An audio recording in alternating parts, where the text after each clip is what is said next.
Hola, ¿qué tal? Mi nombre es Samantha Aguilar Arcos y bienvenidos un día más a mi canal. En el día de hoy les voy a platicar un poco sobre mi TIC, que básicamente es mi proyecto integrador de la materia, claramente, sistemas jurídicos contemporáneos. Como ustedes ya lo saben, yo estoy estudiando Derecho y para este trabajo final nos pidieron hacer un ensayo basado en el análisis de la tendencia jurídica del sexenio actual. Entonces vamos a comenzar con esto. Para un poco más para esta retroalimentación y explicación de mi TIC, yo decidí formar un análisis completo y concreto y dividido en diferentes fases principales para poder irlo explicando. Y entonces, básicamente nos vamos a basar en la Ciudad de México, contextualizando este punto, y entonces empezamos. Ya sabemos que nuestro actual presidente es AMLO, Andrés Manuel López Obrador, y es un político mexicano que cumple con la máxima y, ¿cómo decirlo? Bueno, actualmente el presidente fue elegido en julio con una amplia mayoría por el más del 57.3% de los votos de todos los mexicanos. Entre las mayores preocupaciones de los mexicanos se destaca que en el 2017 el país rompió un récord histórico de asesinatos, como ya lo habían visto. De hecho, hace poco se presentó sobre lo del feminicidio y problemas que tenía México presentando contra el país. Entonces esto pues sacó muchas conclusiones, muchos desaparecidos, alrededor de 2000 fosas clandestinas en la última década, que es lo que básicamente se encontró en cuanto a la corrupción en México. México tiene la peor calificación en toda Latinoamérica que por los sobornos. Entonces nos basamos que casi todos los políticos son sobornados. Y existen varias teorías que hablan sobre esto, pero muchos de los políticos nos han demostrado que todas esas teorías son ciertas. Entonces, ¿qué puede hacer AMLO para poder cambiar todo este tipo de metodologías, investigaciones sobre los partidarios? Hasta el momento, en las últimas tasas de impunidad en México, los organismos especializados calculan que tienen una probabilidad que tampoco pueden ser condenadas de un 0.9%. Entonces esto significa que pueden ser condenas de alto rango para actos de corrupción, que es lo que les platicaba hace poco. Todos estos nos han mostrado que todas esas teorías son ciertas. Entonces, ¿qué podemos decir? En el artículo de opinión del académico Alejandro Madrazo, que es uno que saqué principalmente para basarnos sobre el desvarío histórico, un tema sobresaliente de está vinculado tanto a la violencia como a la corrupción y el asesinato de periodistas, ya que todos estos obviamente nos transmiten a todos los mexicanos para poder entender un poco más sobre esto. Entonces, para esto, aquí ya entra AMLO, donde él dice que establecerá un programa de visas de trabajo para los inmigrantes y centros para exportaciones, esto para cruzar hacia Estados Unidos. Sería un programa inédito en el país. Posiblemente podríamos complementarlo por un acuerdo de ciernes para México, ya que puede ser un albergue para quienes soliciten ante el gobierno estadounidense mientras dura este proceso. Entonces eso podría ser un punto bueno a favor de AMLO. En nuestro canciller mexicano podemos decir que el plan sería anunciado el 10 de diciembre durante una conferencia mundial migratoria organizada por la Organización de las Naciones Unidas acerca de la migración. Y claramente esto pasó. Y pues, ¿qué podemos decir sobre eso? Que también va a haber posteriores cambios, otros temas con la relación, un nuevo tratado comercial. Y su nombre en español fue de hecho decidido a través de la encuesta en Twitter hecha por AMLO. O sea, él está tratando de innovar a través de las redes sociales, preguntando muchas cosas. O sea, yo creo que él quiere basarse más que nada en un sistema tecnológico, que es como varios sociólogos basan su metodología, que puede estar muy bien planteada, pero pues necesitamos saber sobre las áreas del entendimiento con el gobierno de Trump, quien ha sido sumamente criticado por los mexicanos del país. Entonces, para el desarrollo de estos beneficiarios, pues estos proyectos les han parecido súper bien plasmados, cuando realmente muchos tantos de estos igual mexicanos proveen que no es pues tan cierto.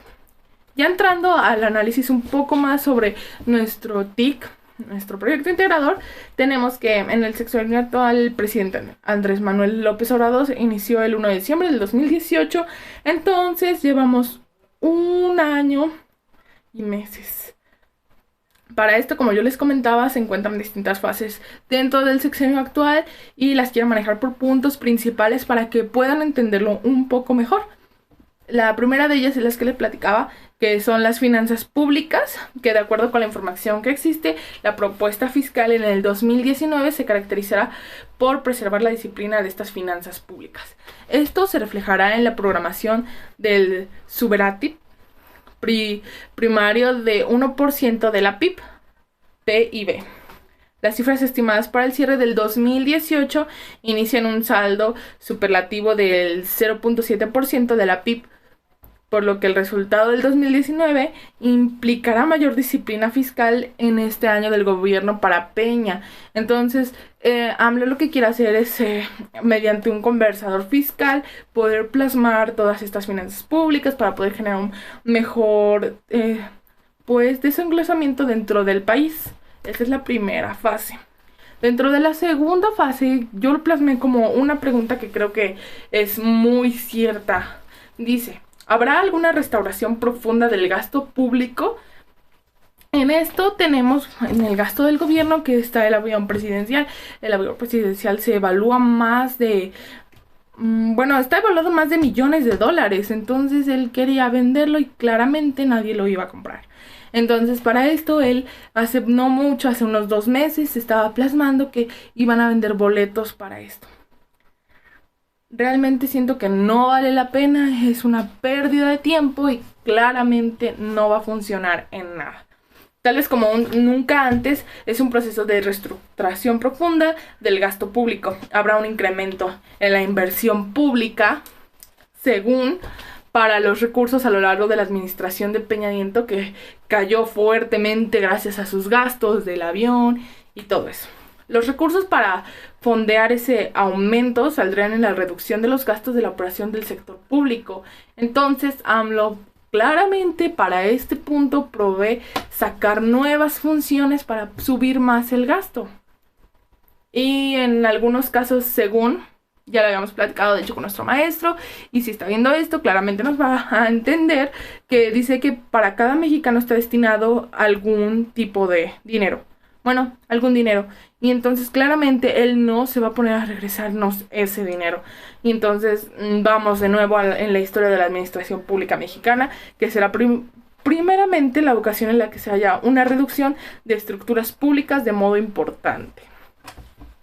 Para el cuarto punto tenemos que la reforma energética en hidrocarburos se eliminará, pero no se cancelará. De hecho, en este punto, de acuerdo con la información que se ha hecho públicamente a lo largo de estos meses, claramente un año y meses, no podemos tener en cuenta que ni para la exploración ni para la extracción, aunque hay algunos integrantes del equipo económico que señalan que sería conveniente seguir con ellas, funcionarios clave de la Secretaría de Energía, empezando por su titular, que fue es Rocío Naz. Y lo más importante, el propio AMLO. Entonces, para esto los contratos de los bloques ya están asignados. ¿Qué piensan? Para el quinto punto, tenemos que habrá que habrá al menos una primera etapa de desconfianza por parte de los inversionarios privados. Esto quiere decir que la cancelación del proyecto del aeropuerto de Texcoco marcó un antes y un después, que claramente eso se vio dentro de lo que AMLO creía correcto. En caso del aeropuerto hubo una avenencia de parte de las empresas contratistas, pero hay un riesgo mucho mayor en el caso de los tenedores de los bonos verdes, claramente. Entonces, ya basándonos ya al sexto punto, nos dice y podemos encontrar que durante el discurso de toma de posesión, el presidente López Obrador señaló que los precios de las gasolinas solo se incrementarán en el porcentaje de la inflación inflación esperada. Y hasta ahora encontramos que con la contingencia del coronavirus en muchos estados de la República Mexicana ha disminuido su precio. Esto para poder apoyar claramente al país. Pero, ¿cómo lo apoya si claramente no podemos salir? Entonces, se tiene dicho esto por AMLO. Entonces tendremos que la incertidumbre respecto a la política de los precios en materia de gasolinas, así como algunos productos básicos. En el punto número 7, fase número 7, no menos importante, habrá una tendencia a la centralización en el gobierno federal. De acuerdo con las reformas de la ley orgánica y la administración pública, habrá compras centralizadas por el gobierno federal que por parte de la Secretaría de Hacienda. Con ello se pretende cerrar espacios a la corrupción, controlando la totalidad de las licitaciones importantes del gobierno federal. Claramente. Adicionalmente a esta ley, también se concederá en una sola persona las diversas de las delegaciones que hoy tiene el gobierno federal en los estados. Y para estos, claramente la tendencia de la centralización en el manejo de los recursos del gobierno de AMLO. Eso es lo que también se plasma en este punto. Para el punto número 8 habrá una refundación del sistema político mexicano, ya que en una encuesta realizada por el Financiero a finales del noviembre del año pasado, indicaba que mientras la intención del voto de Morena supera el 40% de los partidos tradicionales como el PAN, como el PRI, apenas reúnen algo así como un 10%. No serán necesarios como procesos de negociación en el Congreso para modificar leyes y el presupuesto de egresos para poder aprobarse con toda facilidad. Para esto las decisiones que AMLO se pueden materializar de manera más rápida y sin mayores cambios. Eso es lo que él tiene pensado o tuvo pensado para noviembre del año pasado. Para el punto número 9 serán críticos los contrapesos que ejerzan Banxico y la Suprema Corte de Justicia. Banxico, perdón. Entonces, de estas dos instancias que pueden ejercer un contrapeso enorme para poder centralizarlo de la presencia en la República, serán el Banco de México, Banxico y la Suprema Corte. Por mandato constitucional, Banxico debe trabajar para que haya una inflación baja y estable. Entonces, lo que implica que la prudencia de las cuentas fiscales pues esté en un rango.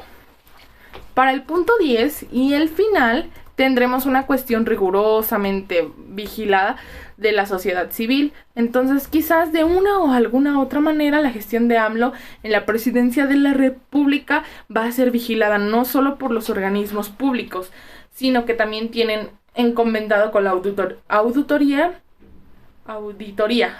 discúlpenme, Auditoría Superior de la Federación, sino que también por diversos grupos de la sociedad civil que harán un seguimiento meticuloso de las acciones que se podrán emprender de los resultados. Existen dos posibilidades dentro del gobierno y de la personalidad del presidente AMLO. Entonces, ¿qué podemos manejar sobre esto?